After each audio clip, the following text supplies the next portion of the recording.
ഏതാണോ സൃഷ്ടിക്കതീതമായത് അത് നാം തന്നെയാണ്. ശ്രവിക്കുവാനാകുന്നതെന്തോ അത് ശബ്ദമാണ്.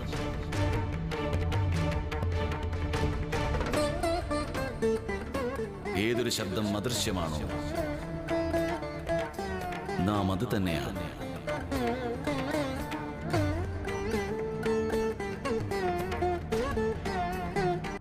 കൈലാസനാഥനായ മഹാദേവനെ നമുക്ക് നിർവചിക്കുവാൻ സാധിക്കുന്നതല്ല ജലന്ധര. അദ്ദേഹം നിർഗുണനും സഗുണനുമാണ്. നിരാകാരനാണ് അദ്ദേഹം, എന്നാൽ ആകാരമുള്ളവനുമാണ്. വിരക്തനാണ്, സർവവ്യാപിയാണ്, സർവേശ്വരനാണ്, ശക്തി സ്വരൂപമാണ്, സർവജ്ഞനുമാണ് അദ്ദേഹം. മനസ്സിനും ബുദ്ധിക്കും ഉപരിയായ ശക്തിയുടെ അധിപനാണ് മഹാദേവൻ. അദ്ദേഹം